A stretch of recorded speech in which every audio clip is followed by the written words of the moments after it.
சென்னை அண்ணா பல்கலைக்கழக வளாகத்தில் மாணவி பாலியல் வன்கொடுமை செய்யப்பட்ட வழக்கில் பிரியாணி கடை நடத்தி வரும் ஞானசேகர் என்பவர் கைது செய்யப்பட்டுள்ளார். ஞானசேகர் பிரியாணி கடை முடிந்ததும் காம்பவுண்ட் சுவரை ஏறி குதித்து உள்ளே சென்று அங்கு தனியாக இருக்கும் காதலர்களை வீடியோ மற்றும் புகைப்படம் எடுத்து அதனை சமூக வலைதளங்களில் வெளியிடுவதாக கூறி மிரட்டி பாலியல் அத்துமீறலில் ஈடுபட்டதாக போலீசார் தெரிவித்துள்ளனர். கைதான ஞானசேகர் மீது ஏற்கனவே 15க்கும் மேற்பட்ட வழக்குகள் உள்ளன என்றும், குறிப்பாக கடந்த 2011ஆம் ஆண்டு இதே பல்கலைக்கழகத்தில் மாணவியிடம் பாலியல் சீண்டலில் ஈடுபட்டதாக கைதாகியிருக்கிறார். ஞானசேகர் குறித்த பல திடுக்கிடும் தகவல்கள் தெரிய வந்துள்ளது. சென்னை அண்ணா பல்கலைக்கழக வளாகத்தில் படித்து வரும் மாணவி சென்னை கோட்டூர்புரம் போலீசில் புகார் ஒன்றை அளித்திருந்தார். அந்த புகாரில் பல்கலைக்கழக வளாகத்தில் தன் காதலருடன் அமர்ந்து பேசிக் கொண்டிருந்த போது அங்கு வந்த நபர் ஒருவர் எங்களை மிரட்டினார் என்றும், பின்னர் அடித்து தாக்கி என்னை பாலியல் பலாத்காரம் செய்ததாக கூறியிருந்தார். மாணவியின் இந்த புகார் பரபரப்பை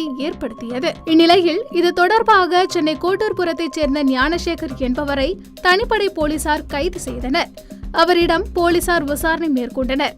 இதில் பல திடுக்கிடும் தகவல்கள் தெரிய வந்துள்ளது. ஞானசேகர் தள்ளுவண்டியில் பிரியாணி கடை நடத்தி வருகிறார். இவர் மீது கோட்டூர்புரம், மயிலாப்பூர், மந்தைவெளி உள்ளிட்ட பகுதிகளில் 15க்கும் மேற்பட்ட திருட்டு, வழிப்பறி வழக்குகள் உள்ளது தெரிய வந்துள்ளது. பிரியாணி கடையில் வியாபாரம் முடிந்ததும் ஞானசேகர் நேராக அண்ணா பல்கலைக்கழகத்தின் பின்புறம் காட்டுப்பகுதியில் உள்ள காம்பவுண்ட் சுவரை ஏறி குதித்து உள்ளே செல்வாராம். பின்னர் அங்கு தனியாக இருக்கும் காதலர்களை அவர்களுக்கே தெரியாமல் ரகசியமாக புகைப்படங்களும் வீடியோக்களும் எடுப்பாராம். பின்னர் அவர்களிடம் அந்த புகைப்படங்களை காண்பித்து போட்டோக்களையும் சமூக வலைதளத்தில் வெளியிட்டு விடுவேன் என்று மிரட்டல், பாலியல் சீண்டலில் ஈடுபட்டுள்ளார். இதையே தினமும் வாடிக்கையாகவும் கொண்டுள்ளார். கடந்த 23ஆம் தேதி அன்று இதேபோல் தனிமையில் இருந்த பெண்ணை மிரட்டி பாலியல் வன்கொடுமை செய்துள்ளது விசாரணையில் தெரிய வந்துள்ளது.